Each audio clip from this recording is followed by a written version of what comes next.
2019 21 తారీఖు నాడు కేంద్ర బీజేపీ ప్రభుత్వం ఎన్డీఏ ప్రభుత్వం కార్మిక చట్టాలను కాలరాయడానికి అది తీసేయడానికి బిల్లు పాస్ చేసిన రోజు. దీనికి అన్ని సంఘాలు భారతదేశంలో ఉన్న డిఎంఎస్ తప్ప ప్రతి సంఘాలు అన్నీ కూడా రైతు సంఘాలు స్వచ్ఛంద సంస్థలు అందరు కలిసి నిరసన కార్యక్రమం ఈరోజు బ్లాక్ డేగా ప్రకటించడం జరిగింది. బ్లాక్ డే ప్రకటించడం అంటే వాళ్ళ పెట్టిన బిల్లును తగలబెట్టి దీనిపైన దశల వారీగా ఆందోళన కార్యక్రమాలు ఢిల్లీలో కార్మికుల సమీకరణ నవంబర్ నెలలో ఉంటుంది 28 తారీఖు నాడు. అందులో భాగంగానే ఈరోజు బ్లాక్ డేగా ప్రకటించడానికి అన్ని కార్మిక సంఘాలను కలిసి చట్టాలను బిల్లు పాస్ అయింది, చట్టం తీసుకురాదు, రూల్ తీసుకురాదు. దానికోసమే ప్రయత్నాలు. సింగరేణి కార్మిక సంఘాల ఐక్యవేదిక, హెచ్ఎంఎస్, ఐఎఫ్టియు, ఏఐఎఫ్టియు, తెలంగాణ ఉద్యోగుల సంఘం, టీఎన్టీసీ అన్ని సంఘాలు కలిసి మేము ఇక్కడ చేయడం జరిగింది. సింగరేణిలో దేశవ్యాప్తంగా అన్ని సంఘాలు కలిసి చేస్తున్నాయి ఎక్సెప్ట్ బిఎంఎస్. కనుక కార్మికులందరూ దీనికి కార్మికులను ఏకతాటిపై తీసుకొచ్చి నిరసన కార్యక్రమాలు ఉధృతం చేయడానికి భాగంగానే ఈరోజు బ్లాక్ డే ప్రకటించారు.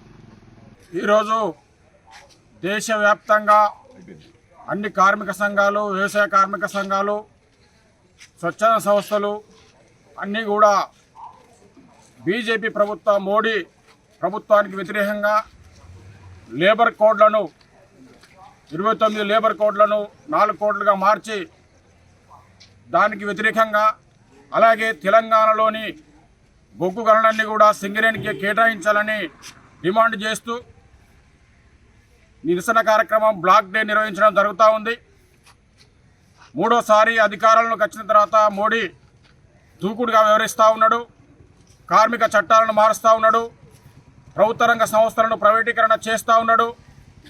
ఎన్ని నిరసన కార్యక్రమాలు చేసినప్పటికీ కూడా ఆయన ప్రయత్నం అనేది పెట్టుబడిదారులకు అనుకూలంగానే ఉంది తప్ప ప్రభుత్వ రంగ సంస్థల కోసం, కార్మికుల కోసం ఏనాడు కూడా పనిచేయని పరిస్థితి ఈరోజు ఉంది. కాబట్టే కార్మిక వ్యతిరేక చట్టాలను తీసుకువస్తున్నాడు. కాబట్టే ఈరోజు కార్మిక సంఘాలు, వ్యవసాయ కార్మిక సంఘాల ఆధ్వర్యంలో బ్లాక్ డే సింగరేణిలో నిర్వహించడం జరుగుతుంది. దానికి అందరూ కూడా కార్మిక వర్గం కూడా వ్యతిరేకిస్తూ ఉన్నారు. కాబట్టి ఈరోజు ఈ నిరసన కార్యక్రమాన్ని విజయవంతం చేసిన కార్మికులందరికీ కూడా జేజేలు తెలియజేస్తూ ఉన్నాం.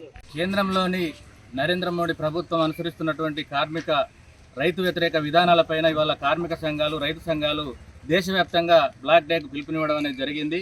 ఈ పిలుపులో భాగంగా దేశవ్యాప్తంగా కార్మిక వర్గం, రైతులంతా కూడా నిరసన తెలియజేస్తూ ఉన్నారు. ఇవాళ నరేంద్ర మోడీ అనుసరిస్తున్నటువంటి విధానాలు మానుకోవాలని చెప్పి ఇవాళ 2019లో ఏదైతే బిల్లు ప్రవేశపెట్టిండో ఇవాళ ఈ రోజుకు 4 సంవత్సరాలు దాటింది. కాబట్టి దాన్ని బ్లాక్ డేగా ప్రకటించి దాన్ని దగ్ధం చేయడం అనేది జరిగింది. కాబట్టి నరేంద్ర మోడీ ఇప్పటికైనా ఈ కార్మిక చట్టాలను రద్దు చేయాలని చెప్పి, అదేవిధంగా రైతు చట్టాలను రద్దు చేయాలని చెప్పి దేశవ్యాప్తంగా ఆందోళనలు జరుగుతున్నాయి. ఇప్పటికైనా నరేంద్ర మోడీ దాన్ని వెంటనే విరమించుకోవాలని చెప్పి, బొగ్గు బ్లాక్లను కూడా, వేలంపాటను కూడా విరమించుకోవాలని చెప్పి మేము ఈ సందర్భంగా నరేంద్ర మోడీ ప్రభుత్వాన్ని డిమాండ్ చేస్తూ ఉన్నాం.